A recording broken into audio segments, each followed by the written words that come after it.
So last video, we welded this quarter panel on, so now it's time to planish these welds out and grind them and do all that finishing work. It's gonna be a busy Saturday.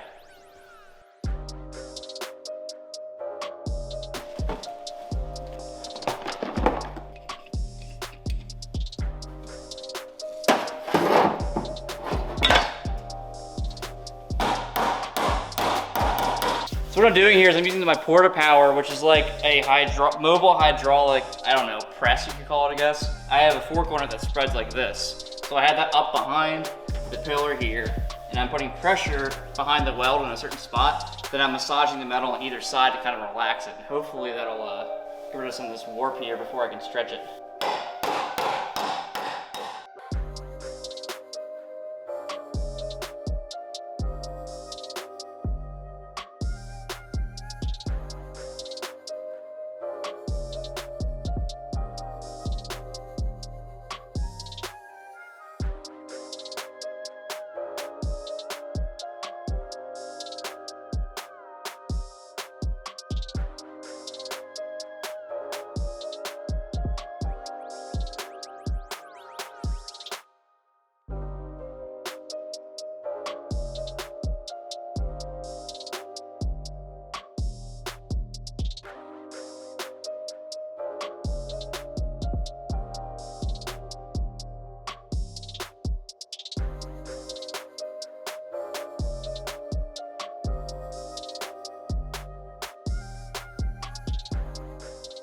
So I've gone through and I've put tacks along the line here that I've, scribed and cut to fit on the car. This is a technique that I use very often and I've explained many times, but I'm gonna kind of explain it again just because, you could have just found this video for your first time. This could be your first Crucible video. Anyway, what I do is I tack every like ½ inch to inch to even less, depending on the radius and how well the panel fits with the TIG. To kind of like lock in the panels to each other and make sure that they're perfectly like level, like side to side. If they're like stepped either which way, it's kind of a pain because when you weld it, it's gonna expand and it's gonna shrink again and it's gonna cause crazy warpage. Now, if they aren't 100% perfect, that's okay, because at the end of the day, you can still use your hammer and dolly, slide your dolly up behind and hammer it and then force it down flat. Metal is malleable, so it will move to that point. What I normally do anyway is I hammer and dolly these tacks to stretch them back out so the panel lays nice and relaxed where it's supposed to. And then when I blast through the TIG at the very end, it won't get as warped as if I had just tried to raw dog it.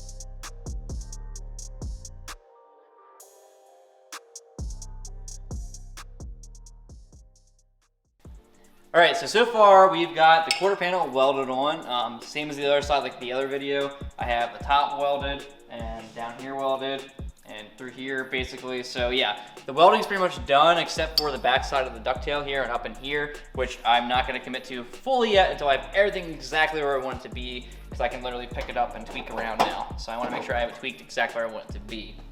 Now, I've posted a couple of videos on TikTok as I've been working on this, and one of them involved this slapper. And I've got tons of comments asking what the heck this tool is. So this is what's known as a slapper. People call them a spoon as well. Basically, the way it works is it's like a hammer, but because it's like a spring, it kind of like, when you smack something, it'll like absorb the hit a little bit. So it's more of like massaging metal than like a sharp like ting from a body hammer or any kind of mallet or whatever. So what's really nice about it is you can actually hit around the area that you want working with a hammer and dolly, like you would with a hammer and dolly, but it'll actually kind of let the panel kind of relax to where it needs to be. So there's like tension there. Basically it massages it. If there's tension there, it gets rid of it. Now there's different versions of this. There's actually a kind that I don't have that I want to get where it's actually a file. So it's called a slapping file, or there's like a body file, I think people call it as well, where this side has like a regular file. So when you slap, it also kind of shaves off high spots. So this is basically a metal finishing tool. I've also used them to tip flanges sometimes or whatever else, but I also have other tools that are meant for that as well. So that's what this is. This is specifically a Dagger Tools branded slapper. Actually, we have their poster up over our fake window over there. So that's what that is, and you guys get the full explanation over here on YouTube because TikTok, they're just missing out. They need to come over here and watch things because these videos are way better. That's where it needs to be.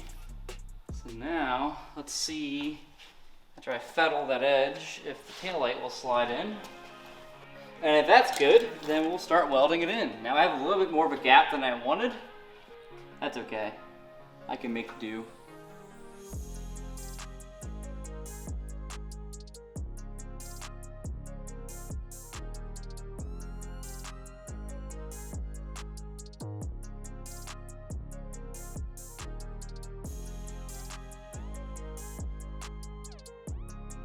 Let's see if this fits. Bam! Nice snug fit. Both the quarter panels are now welded and planished on the car. The welds are dressed up. There's a couple of little things I want to tweak here and there, but they're pretty much ready. And then I got this ducktail, the underside welded to the car as well. The taillight fits nicely inside there. Don't worry, I've gotten asked a lot of times, we're going to be getting different taillights. In fact, we just ordered them yesterday, I think, so we should be seeing them in the near future. I'll be test fitting those to make sure they're all good, and if we need to do anything else to modify them, we'll be doing that. So what's next is I need to make sure these bumper extensions are ready to be mounted to the car, so I'm going to have to put holes in them, put some nut strips in the bottom of this panel, and finish welding out that spot. The other side also I need to finish welding the ducktail. I just ran out of time for this video. And then we're going to work on the rockers. So I'm going to actually come up with a plan to weld them to the vehicle in a correct way that is structurally okay and all that. So that's going to come up here in the next video. And then after that, hopefully, I'm hoping that this weekend I will be able to get this thing in epoxy. We'll see. It might end up being early next week, but that's the goal. So we'll see if we can make it. Once this is an epoxy, then I can kind of work on the other parts of the car while this is kind of curing and letting it shrink into any scratch marks or whatever. So the other parts include the intakes for the quarter panels, the front grille and the bumper, the front bumper itself, and the rear diffuser, which that'll be a thing once the engine's in, which is coming up soon as well. Also coming up soon, we have brand new content with the Goliath CNC by Springa. We're really excited for that tool. If you know nothing about it, it's a CNC robot that is like a router that can cut wood, acrylic, and soft metal. Drop in the comments below what you guys think that we might use that for in the shop, knowing what we do. Also, make sure you check out the Modified Porsches page over on Facebook. The link's in the description. Anyway, thanks for watching, everybody. Make sure you like, comment, subscribe. Tell your goldfish you love it, and I'll see you guys later. Peace.